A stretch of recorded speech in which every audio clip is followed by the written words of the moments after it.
Eu quero saber por que a maconha é ilegal. Se ela é uma prata, é uma erva natural. Sejam bem-vindos ao Sem Filtro. Aqui não teremos papas na língua. Aqui não existe tabu. Aqui falaremos de assuntos polêmicos e os debatemos. Começa agora mais um episódio do Sem Filtro.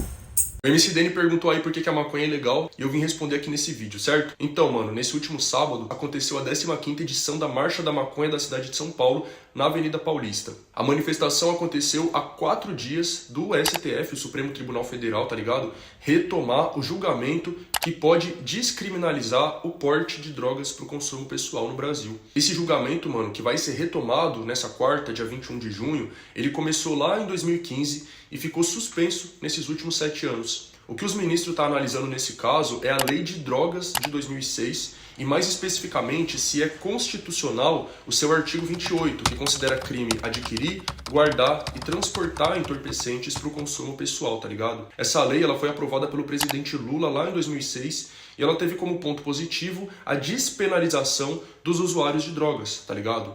Despenalização, mano, não descriminalização.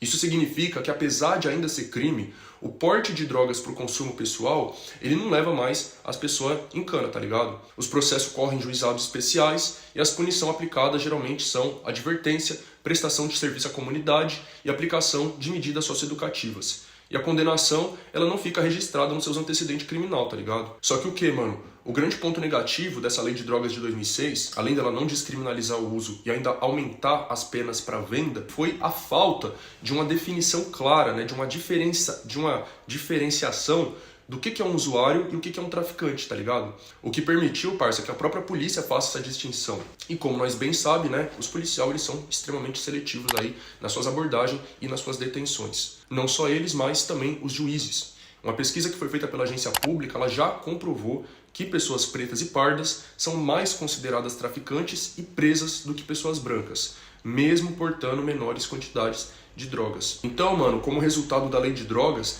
de 2006 para cá, teve um aumento enorme de prisões de pessoas negras e pardas acusadas de tráfico de drogas quando elas eram só usuárias, tá ligado? Inclusive, mano, o julgamento aí do STF, ele foi motivado por um desses casos.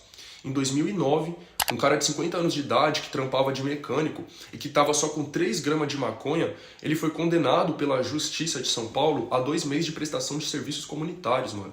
A Defensoria Pública, ela entrou com recurso no STF em 2011, questionando essa decisão, né, e afirmando que a criminalização do porte de drogas para o consumo pessoal, isso fere o direito à liberdade, à privacidade e à autolesão. Como eu falei, o julgamento ele está em andamento, né, parado aí há 7 anos, na verdade, mas ele começou lá em 2015. Até o momento, 3 dos 11 ministros do STF já votou. O Edson Fachin e o Luiz Roberto Barroso, eles votaram a favor da descriminalização do porte de maconha, enquanto que o Gilmar Mendes defendeu a descriminalização do porte de drogas em geral.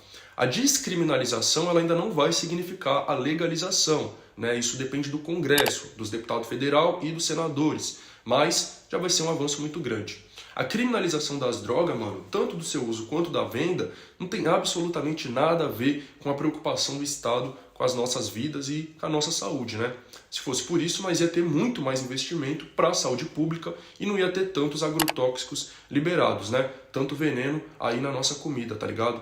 E o próprio Estado não ia matar crianças, idosos e mulheres grávidas nessa falsa guerra às drogas, que é, na verdade, uma guerra aos pobres. A criminalização das drogas, mano, ela só serve para isso. Como uma desculpa para o Estado poder prender, matar e agredir pessoas negras e pobres em geral. Voltando lá na pergunta do MC Dani no começo do vídeo, por que a maconha é ilegal? Né? Vamos pesquisar aí, qual é a origem da criminalização, quando que começou a criminalização das drogas no Brasil e no mundo, né? No caso da maconha, a gente vai ver que o primeiro registro de criminalização, ele vem do começo do século XIX. Em 4 de outubro de 1830, a Câmara de Vereadores do Rio de Janeiro, que na época era a capital do Brasil, tá ligado? Ela aprovou a primeira lei do país que proibia o uso da cannabis, o uso e a venda, né? Que ficou conhecida como Lei do Pito do Pango. Na época, mano, a população negra ainda era escravizada no Brasil. E o Rio de Janeiro era a cidade com a maior quantidade de africanos e afrodescendentes escravizados no nosso país. Para quem não tá ligado, a maconha não é uma planta nativa do Brasil, nem das Américas, né? Ela foi trazida para cá pelos africanos que foi escravizado pelos europeus. Inclusive, além de pito do pango, a maconha também era chamada de fumo da Angola aqui no Brasil. Então, mano, não é por acaso que o Rio de Janeiro foi a primeira cidade do país que criminalizou a maconha. Quem mais usava a planta era a população negra escravizada e também os indígenas. E essa criminalização, ela foi mais um jeito, mais uma forma que a elite branca encontrou para oprimir e controlar essas populações.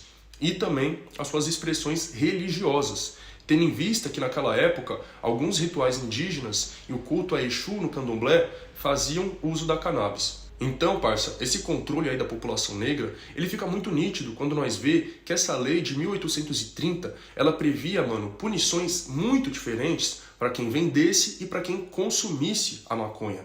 Para os vendedores, que geralmente eram brancos livres, a punição era só o pagamento de uma multa, enquanto que para os consumidores, que geralmente eram negros escravizados e também indígenas, a punição era prisão. E a lei falava exatamente isso. Os escravos que usarem o pito do pango serão punidos com cadeia. Lá no final do século XIX, começo do século XX, o político e psiquiatra José Rodrigues da Costa Doria, antepassado do ex-governador de São Paulo, João Doria Júnior, ele teve uma grande influência no processo de criminalização da maconha aqui no Brasil. No texto dele chamado Os Fumadores de Maconha, Efeitos e Males do Vício, o médico falou o seguinte, abre aspas, no Brasil, a planta é usada como fumo ou em infusão e entra na composição de certas beberragens empregadas pelos feiticeiros, em geral, pretos africanos ou velhos caboclos. Nos candomblés, festas religiosas dos africanos ou dos pretos crioulos deles descendentes é empregada para produzir alucinações e excitar os movimentos nas danças selvagens dessas reuniões barulhentas. Fecha aspas. O Rodrigues Doria, ele leu o seu texto no segundo Congresso Científico Pan-Americano que aconteceu em 1915 lá em Washington, nos Estados Unidos, tá ligado? E essas suas ideias, mano, elas ajudou a basear a criminalização da maconha em vários países das Américas. Como o MC Danny fala lá na música, a maconha é uma erva natural que mata menos do que açúcar e sal. Boa parte da perseguição à maconha, dessa visão torta de que ela seria uma droga muito perigosa, vem do Rodrigues Doria. Esse psiquiatra, mano, ele defendia aí, por exemplo, que a maconha causava alucinações, delírios furiosos e agitações agressivas em quem consumia ela, além de supostamente instigar as pessoas negras a cometerem crimes, uma ideia que nós ouvimos até hoje em muitos desses jornais policialescos, né? Então é isso, certo? Espero ter esclarecido um pouco aí do porquê que a maconha é criminalizada no Brasil. Como vocês viram, é mais uma das formas aí da elite branca que está no poder há séculos continuar oprimindo, prendendo e matando nós. Inclusive nós que nem usa, tá ligado? Então descriminalizar e legalizar é uma questão de saúde pública, é uma questão de justiça social, é uma pauta antirracista, parça. Essa não é uma luta só pelo direito individual de fumar. É uma luta coletiva pelo fim do aprisionamento em massa e do extermínio da juventude negra e pobre. Sejam bem-vindos ao Sem Filtro. Aqui não teremos papas na língua. Aqui não existe tabu. Aqui falaremos de assuntos polêmicos e os debatemos.